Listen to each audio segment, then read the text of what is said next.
There is a war going on in the world of music that has lasted more than 1,000 years. It's the battle of this note, the B. Or H? If you're coming from the United States, Canada, or the UK, you might be thinking, H? There is no note named H. It's B, because B comes after A, like in the alphabet. However, if you're from Central or Northern Europe, you're probably seeing this in your mind. Calling B natural H and B flat B is common standard in countries like Poland, Germany, the Scandinavian countries, the Netherlands, and so on. While in the English-speaking world, B and B flat are the standard names for them. And this has been the case for approximately 1,000 years. And in times past, when information flowed slowly and music education books usually passed through the hands of translators before they reached the hands of the students, this was seldomly a problem. Especially when you have a written score, the notes look the same and it doesn't really matter if you call it a B or an H. So this is mainly a problem when talking about music or in music education. But in recent years, thanks to the internet, this has started to become more of a problem as people are getting more and more music resources online in languages other than their native languages. So what's the deal? Why did Germans start using H instead of B? Well, let's find out. Number one, the typo. If you Google this question or if you look up this question on internet forums, the most common explanation you'll encounter is that this is because of a typo. That at some point some German scholar sat in a monastery and he was copying by hand a manuscript while he encountered the hard B. He thought it was an H, and this typo spread like wildfire and changed the music theory of Central Europe forever. While we can't know for sure whether this is the reason or not, I don't find this very likely. First of all, these scholars were thorough, and they were part of the biggest organization in Europe at the time, the Catholic Church. These texts were commonly distributed among scholars and monasteries across Europe, so the odds that no one picked up on the mistake and corrected it is not very likely. Number two, the Harmonic Series.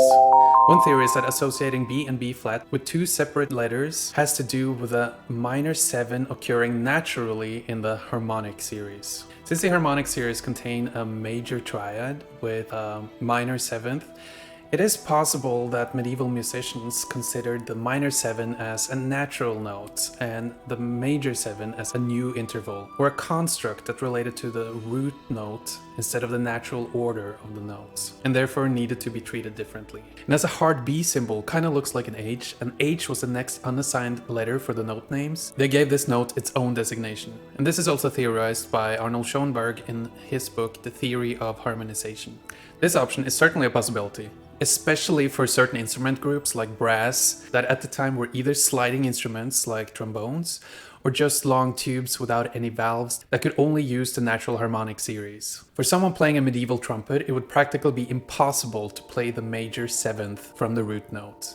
And maybe this led to thinking it was a different note. Number 3, Solmisation. The third theory is due to this guy right here, Guido d'Arezzo. In the early medieval era, there existed no dependable ways of writing down music accurately. So people would learn music by the way most people throughout the history have learned music, by listening and repeating, also called oral tradition. This is how most folk music was passed down to newer generations until just a few decades ago, when recordings became accessible and common for most people. Oral tradition allows music to change and evolve over time. But what if you have some continent-wide organization that want to distribute their music accurately across all of Europe, like, say, the church?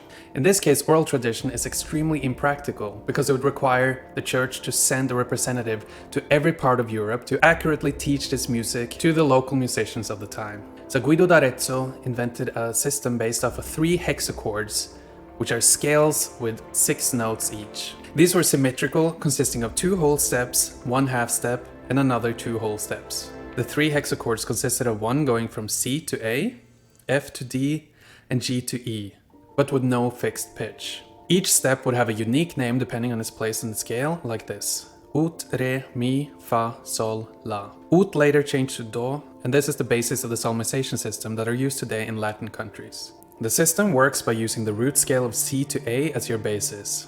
And if you need a note outside of the original hexachord, you use a note that is in common with another hexachord as a bridge going into one of the hexachords containing the note you need. So if you need to go from a G or Sol in the root scale to a B, you need to use the G as a bridge, meaning you think of the G both as a Sol in the root scale and as Ut in the G scale, allowing you to get to B or Mi of the G scale.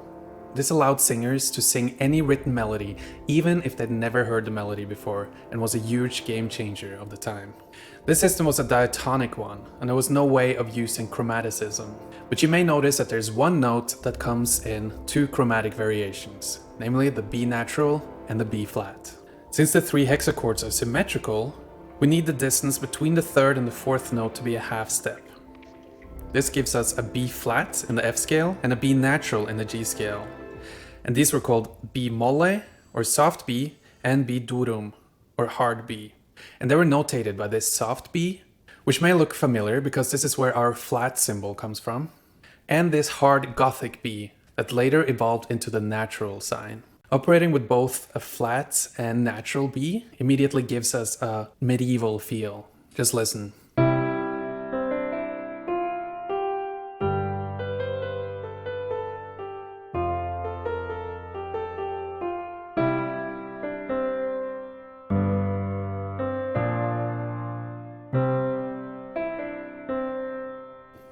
So medieval.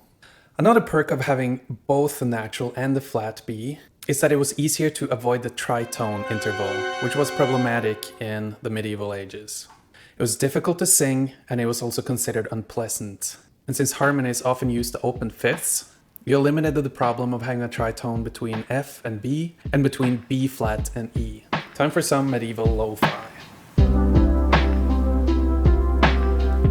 So, what does this mean for us today? Well, if people were operating with a system with both B flat and B natural occurring in the same scale, it is likely that people started to think of them as separate notes, and also change the language they use to more efficiently communicate which note they were talking about. So since B flat and B natural showed up together, there is some evidence that people looked at the B durum and thought that the symbol looked close enough to an H that it was just easier to call it an H than to say B durum every single time. And there's also some evidence suggesting that since H was the next unassigned letter in the alphabet, they just started calling it H. I find this reason to be the most likely. And it's very common linguistically that words and phrases that occur more often are treated in a more irregular way. Think for example of how irregular the verb to be is compared to the verb to read. Part of why this has been kept alive is because to be is used in almost every single sentence in the English language. And in the same way, since B flat and B natural occurred so often simultaneously in church music of the day, it's natural to think that they would create two separate names for them. So what do you think? Do you think the Germanic H is just a 1,000-year-old typo? Or do you think they just assigned them two different letters out of convenience and laziness? We might never know for sure, but I would love to hear your thoughts about it in the comment section.